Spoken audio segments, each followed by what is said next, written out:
Quand on rentre sur le site la première fois, on ne s'attend pas en fait à ce que ce soit aussi grand, qu'il y ait autant de bâtiments. Et puis on commence à en visiter un et on se dit ah, mais tout le passé cinématographique se voit, il y a des traces. Il était laissé à l'abandon par la société Éclair depuis 2013.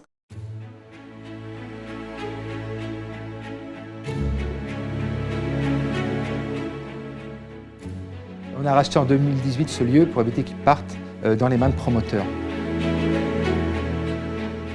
On aurait pu imaginer tout un tas de projets, des projets effectivement d'immobilier, mais aussi des projets en créant des lieux ou des services pour la ville d'Épinay-sur-Seine ou du stockage ou autre. Ce n'était pas l'objectif.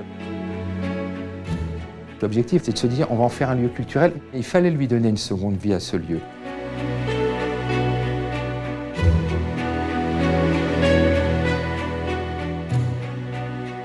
Le jour où on a acheté le site, on s'est dit « Ouh, allez, il va falloir mouiller la chemise ».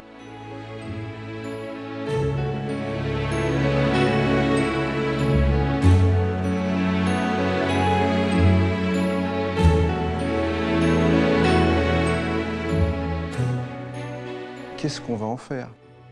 Comment on va le faire ? Moi, personnellement, je ne suis pas architecte, je suis pas... l'usine, c'est pas mon truc.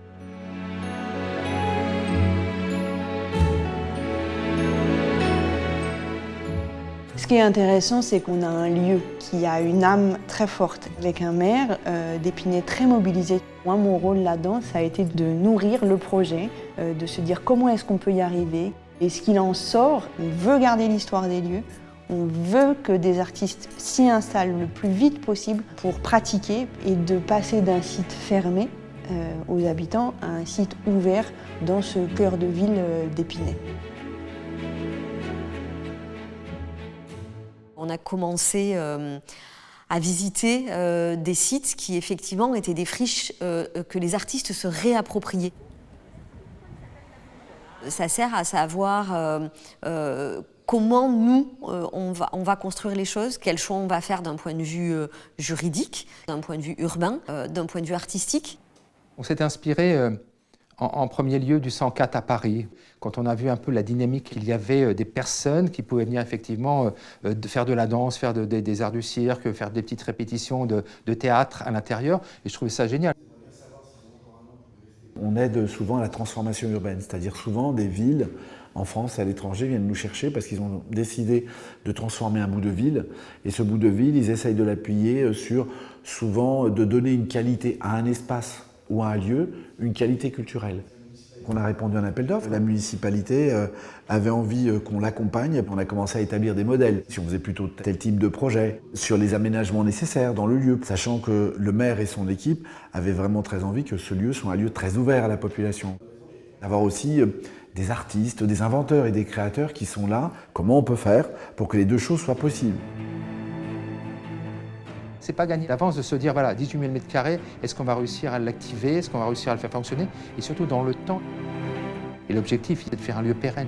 C'est-à-dire celles et ceux qui vont s'installer, ils ont la chance de se dire, peut-être que dans 2 ans, 3 ans, 4 ans, je serai encore là.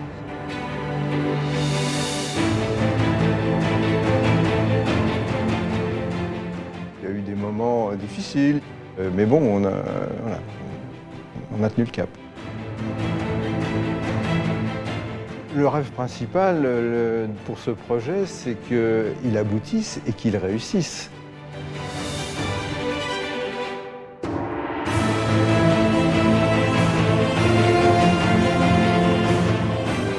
Des projets comme ça, on n'en a pas souvent, et là c'est vraiment extraordinaire de pouvoir avoir un lieu pareil à transformer, à lui donner une nouvelle destinée, que les gens s'y sentent heureux.